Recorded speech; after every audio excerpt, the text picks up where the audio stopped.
Thank you so much, David. Hello, everyone. Thank you for being here. Let's see, let me get set up right here. Make sure I got my stuff in place. So as you heard, we have certainly a process to help you move up the mountain, so to speak. The mountain where the analogy is as you scan for trends or signals, and perhaps you're doing scenarios, imagining, exploring your alternative possibilities, plausible futures. And then we have something we're calling the defining phase, which is to come up with with a defining vision and a set of strategies. That's you on top of the summit, so to speak, saying, I know what's going on, I know my options, and this is where I want to go. We use the analogy of the mountain, and the fun part is you're at the summit, you made it up there, you got the big picture view, and congratulations, you made it there. And the next step is, how do you come down that mountain, right? You have more than one way. You could be paragliding, you could be jumping, you can sit on your butt and slide down. That's a little painful. You can roll, hike, run, any options. Many options. Some are safer than others. Some are more exciting than others, if you will. But our favorite way of coming down that mountain, of shifting from planning to doing, our favorite way of doing that is something called strategic doing. And that I want to spend my time telling you a little bit more about that methodology. Okay, so here's that mountain analogy I mentioned. You're going up one side, you got to come down. How might you come down? Well, as I mentioned, strategic doing is a methodology. It actually comes out of Purdue University, and it's not strategic foresight, it's strategic doing, and it's about forming collaborations quickly, moving them towards forward with measurable outcomes and making adjustments along the way. That's sort of the short version of describing this method. And what this methodology does is it walks you through 10 steps. I'm not going to walk you through the 10 steps today, but what these 10 steps do when you zoom out is they walk you through 4 questions. And you see those questions on the slide right now. These 10 steps start with walking you through the first question, which is, what could we do? This is the part where you're brainstorming ideas based on what you're working with, based on the issue you're trying to address or the strategic priority you're trying to pursue. Then the next question this methodology walks you through is, what should we do? You got to pick one. You can't do them all at the same time. And then what will we do? That third question focuses more on fleshing out your idea.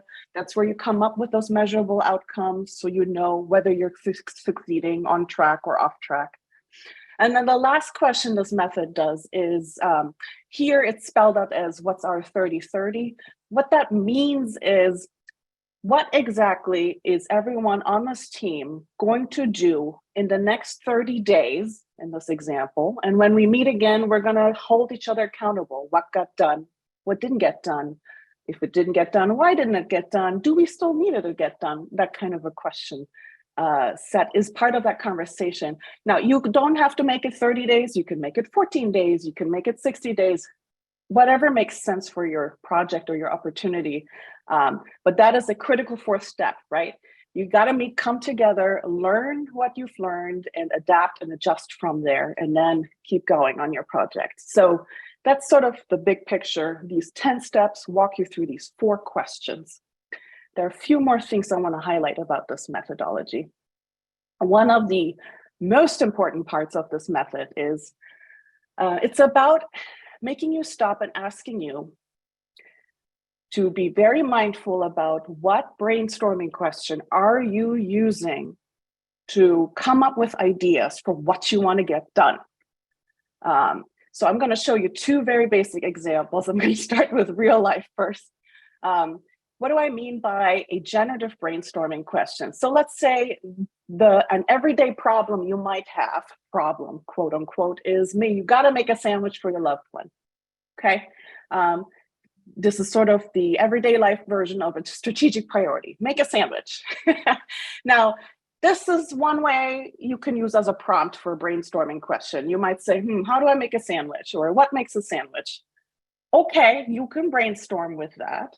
But this methodology, strategic doing, encourages you to reframe that question, change it maybe multiple times until you get to one that is it's still tackling the same issue you're trying to address. You're trying to make a change, but the question is open, it feels open, it's inviting, it does not accidentally dictate a solution. It invites many possible options, and people get excited about it. They want to be part of brainstorming this question. So in this example, what might that look like?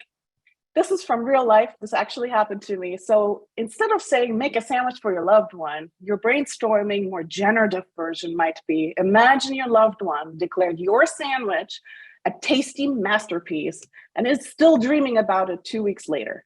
What would that look like? Wow, right?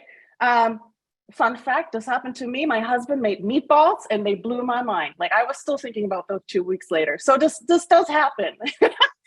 But this is sort of an example where I hope you can tell the second example, the generative version, is still trying to help you think about how to address making a sandwich, but it feels different. And you're going to say, yes, can you please give me a more professional example? Okay, so here it is. Maybe at work, you're not thinking about making sandwiches, but maybe you have a strategic plan priority or some other plan priority that sounds something like improve succession planning and leadership positions, or some version of that. This is super relevant to everybody I ever know. So there's more than one way. There's more than one generative question possible because it takes multiple rewrites. But my example of a rewrite is, imagine every member of your team feels supported to do their best work and easily grows and helps lead the team into the future. What would that look like? Brainstorming ideas for the second kind of question is, for many people, that can be more engaging, more inspiring. It can help with more creative ideas than the original statement. How are we going to fix succession planning and leadership positions? Or how are we going to do it? Like, those are not bad questions, but I hope you can tell that the rewrites are more inspiring and more helpful for our creative thinking.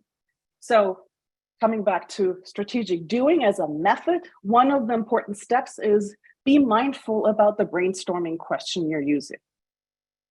The next thing I want to highlight about this method is this. So one of our favorite parts or aspects of this methodology is this idea of being able to create change without waiting for permission or waiting for more money or anything, waiting on anybody else. You want to get started now, today. And the key to doing that is to start with what you already have, right? Isn't that what Rebecca already mentioned? So one of the steps in this method is to essentially create an inventory of different types of resources, strengths, or assets that the members on your team have.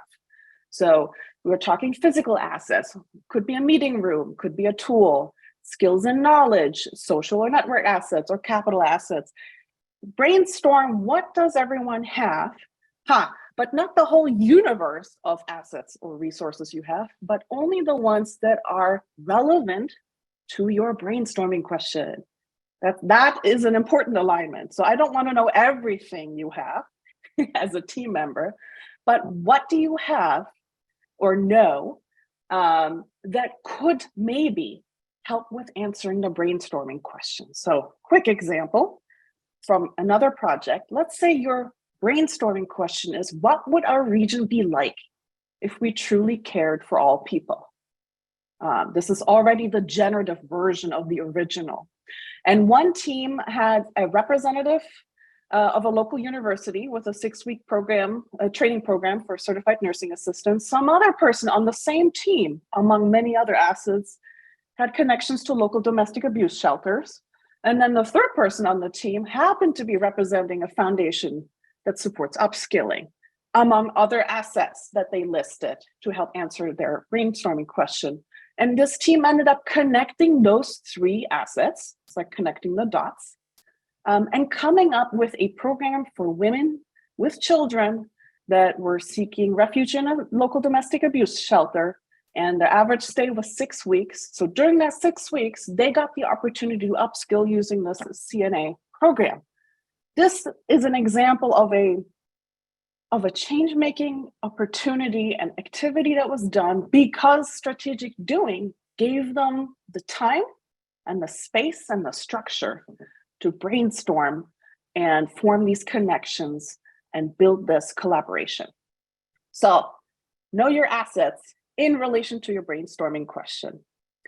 The next thing I want to point out is this helps you answer, what should we do? You're going to come up with multiple ideas in this methodology, but you got to pick one. As I said, you can't do them all. And strategic doing says you got to pick the one that isn't the easiest, it's not the most impactful, but it's both. It's a good compromise. Because, why?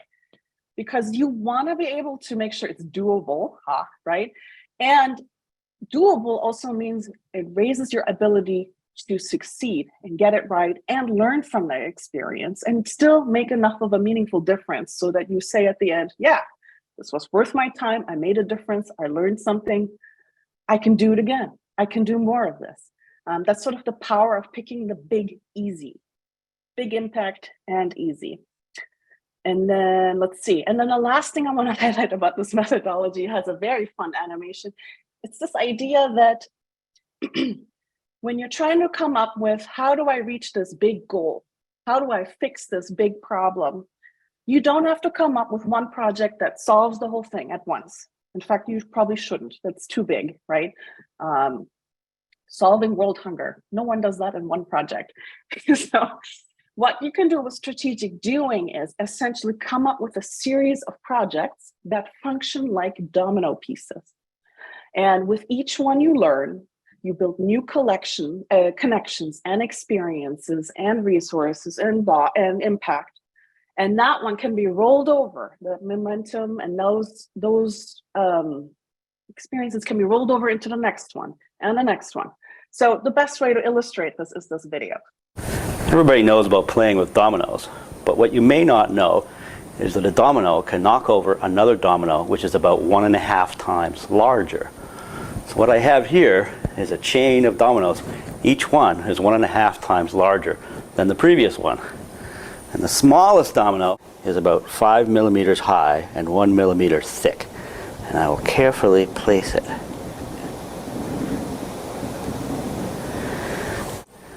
And there are 13 dominoes. And the largest domino, it weighs about 100 pounds and is more than 1 meter tall.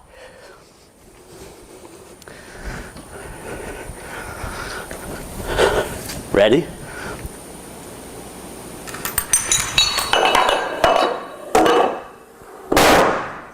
Boom. That was 13 dominoes. If I had 20